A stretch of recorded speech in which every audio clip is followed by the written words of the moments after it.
city is for some glamorous, stimulating, prosperous. Only recently has it become dangerous.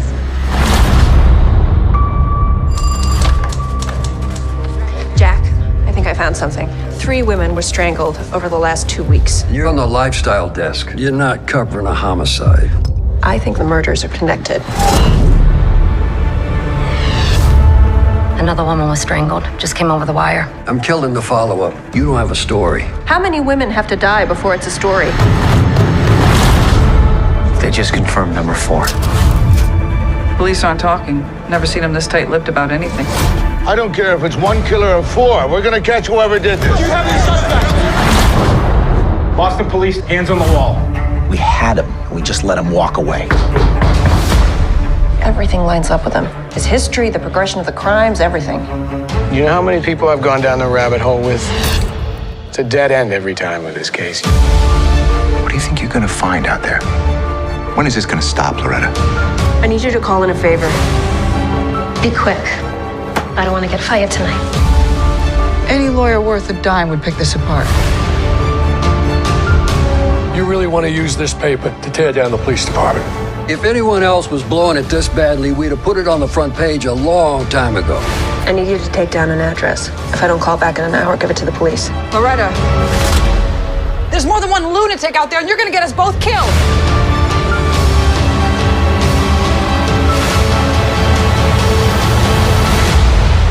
Your safe little world is just delusion.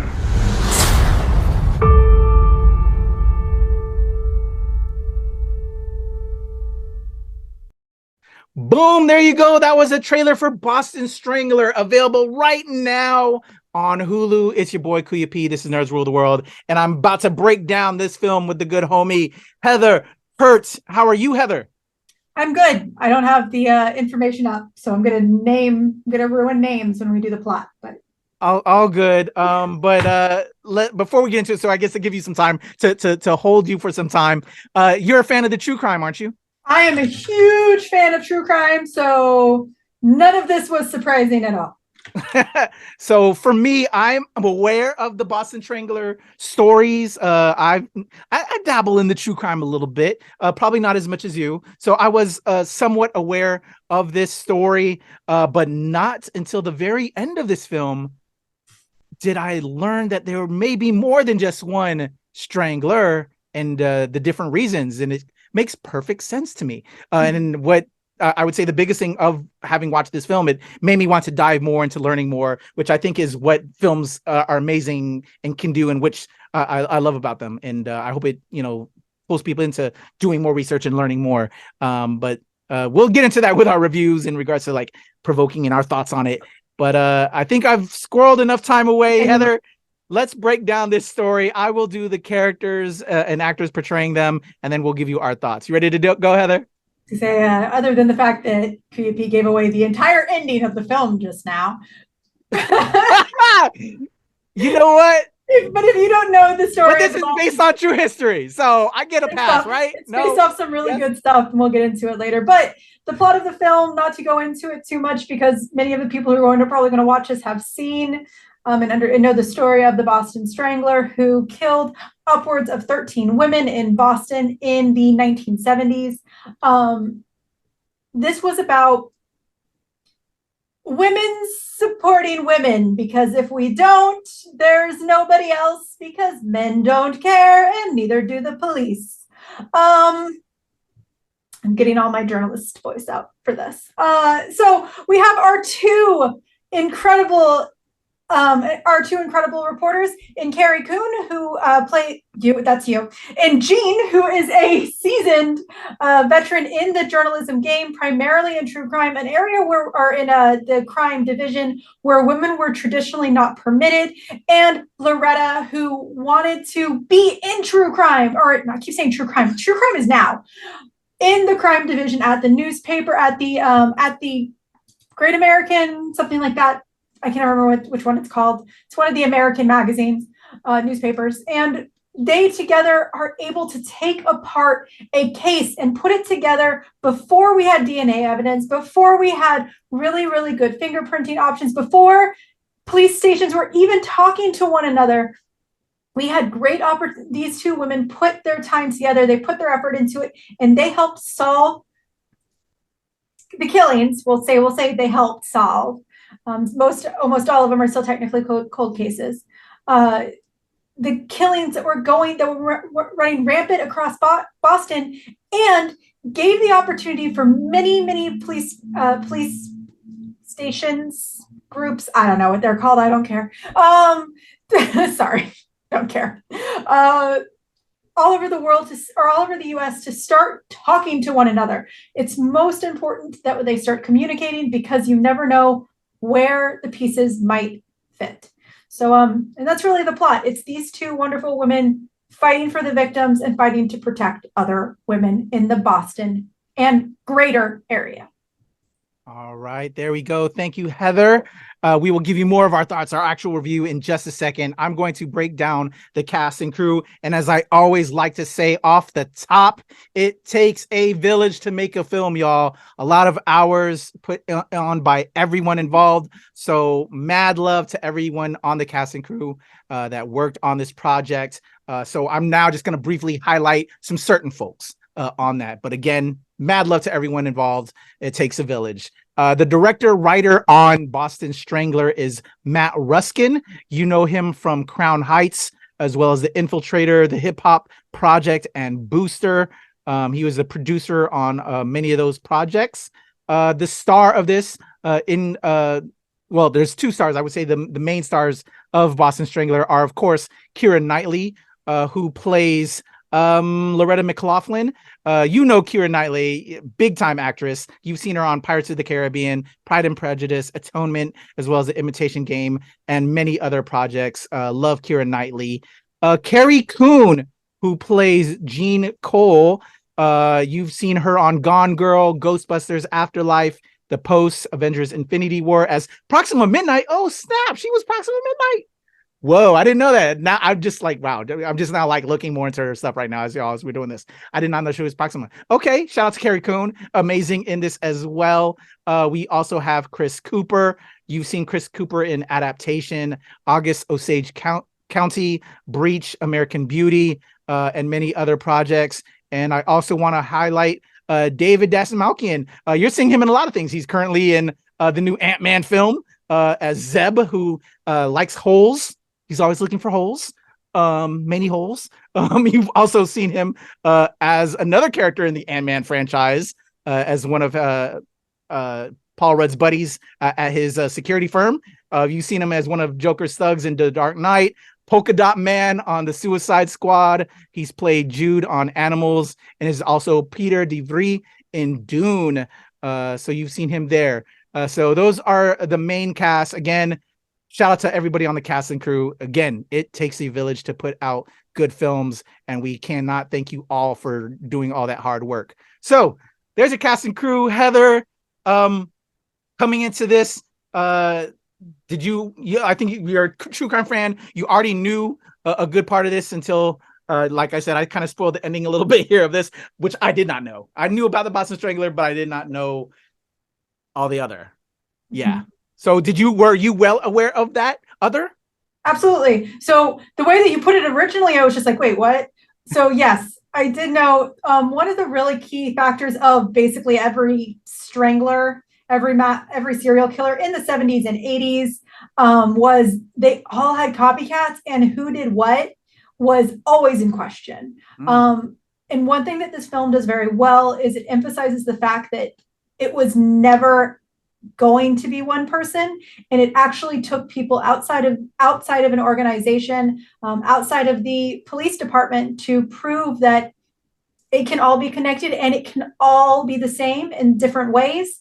And it's really, really important that to emphasize, one, that there were victims that could be connected. There were victims that were very similar, and it took real ingenuity and real creativity and real fortitude of these women, very, very brave women, to come forward and put out a voice in a time where they were actually seen as more of a gimmick than actual investigators. And they did what the police departments in multiple states could not do. Yeah. You know, with a lot of the projects we review, check out and talk about, it's all about representation. We want representation. So I love that we got this film, because, you know, these are stories that aren't going told, you know, and so I'm thankful that we got a film like this that's highlighting amazing women during this time period when we were fighting for rights and the ability to talk. So this film made me want to dive into learn more about Loretta McLaughlin and Jean Cole, that we're doing and trying to speak out at this time. And I love that. I think good films provoke that, and it's so interesting. And I want more stories like this. I want to know about these untold heroes that were fighting for our rights, fighting to speak and get the word out. That's what I love film for in a lot of ways. So yeah, it enlightened me. It was a very, I will say, to maybe cast the negative in there and not just throw a complete shine on it, I think it was good that it was straight to Hulu and not in theaters film, because it felt very much like a made for TV movie, even though it wasn't shot like that. But I guess the way the screenplay kind of how the story played felt more like a made for TV movie. Absolutely. Even though it looks very lifetime. cinematic. Yeah. I'm happy I saw this at home than at the theaters. Absolutely. Very Lifetime-esque. There was like the movie was quality for a made for TV movie. It was it was kind of slow at times. Yeah. It was a beautifully depicted film, but it's also a very dark film. I watch this during the day. Usually when I'm doing my day movies, I'll have my windows open.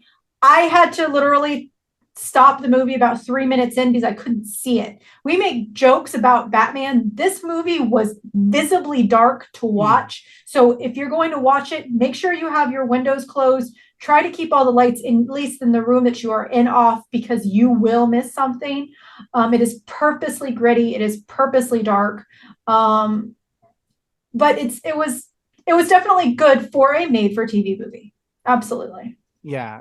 Again, well shot, but I can see your point on that. And yeah, give us more stories that help, give representation. Like, I love that these women were defying sexism at that time period. And I think it helps inspires the next generation to help discover these heroes. Because to me, I truly think they are heroes, to fight when they weren't giving that capability at that time and throughout time. We need to keep on. It's still a fight. Let's be real. It's still a fight right now. And it's necessary to inspire the next generation to keep fighting. So I enjoyed the film. Not a great film, but a good film. And it made me want to learn more. And I think if films can provoke you to learn more about the stories on these things, that's another added plus. To educate and inspire the next generation is, to me, that's why I make films. And it definitely made me do that. So kudos from me. How about you, Heather? If you want to see more stories like this, definitely check out the Netflix documentary on the Night Stalker. There is an entire portion about the women who had to come out and protect themselves, how they were setting up like groups to teach you how to protect yourself, because men didn't care. They weren't putting the key points together. And yes, I am pointing out men, and yes, I am pointing out the cops on this. So it's one of those where if you want to see another great story, but maybe a little bit more documentary, definitely check out Night Stalker on Netflix. And I forgot what the other thing I was going to say. I completely blanked out. I'm sorry, Heather. It's okay. It's all right. One of the things that I was actually really concerned about, I think we've talked about this before. I usually do not watch adaptions of true crime because very frequently, and we saw this with a not too popular story not too long ago, there is a romanticized vision of many murders. There's less talk about the victims, their families, and less talk in kind of an over heroship, often a white saviorship, in relation to the heroes, primarily the police. In a lot of these adaptions, check out Zodiac Killer or check out the Zodiac if you haven't yet. That's a perfect example of it. It's one of those where this movie, they did not highlight the victims as much. Remember, we really want to tell the stories of the victims. These are the stories of the victims. We don't give a fuck about the serial killers. They were assholes. They were shitholes. They were everything bad. Stop giving them light. talk about the victims. There was a little bit more of that in the good, but the good news is there was no romancing the stone here. They did not put any of these characters, well, they put one character in kind of a positive light, but for what he did in the long run. But there's not like this weird, creepy, romanticized vision. I agree.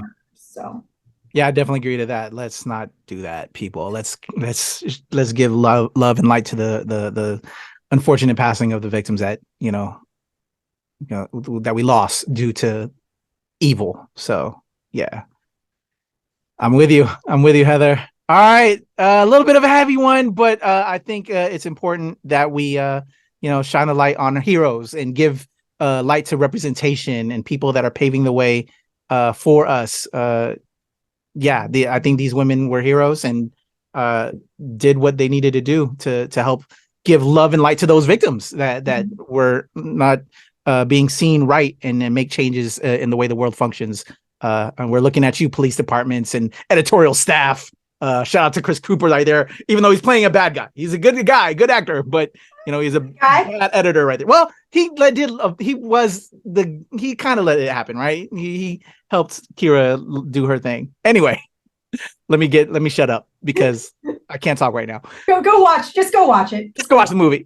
Go watch the movie. We give it a thumbs up. Well, I give it a thumbs up. Heather, do you give it a thumbs up, or you kind of like decide because it's not, it's got its moments? I give it a solid background thumbs up. It's not something that you need to really, really watch too deeply. But if you're working and you want something quality on, or if you're making dinner, you want something quality on, put this on.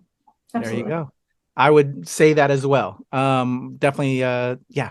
All right. If you want to talk to me about this film and other films, you can reach me at The Legend Kuya P on Twitter, TikTok, IG, and Hive, as well as here with Heather and the whole squad at the NRW and at Release Wednesday, where nerds rule the world. How can the people talk to you, Heather, and get all those true crime recs? Sure. If you ever want to talk to me about podcasts, documentaries, films, television shows, anything true crime, you can reach out to me at Nerd-is-a-Heather on Twitter and at Heather-is-a-Nerd on TikTok and Instagram. All right, there you go, y'all. Thank you so much for taking your time, checking out our review. Check out all the other videos we have on the channel. A lot more on the way. We love y'all. It's the NRW, Nerds Rule the World. Heather, Kuya P, deuces.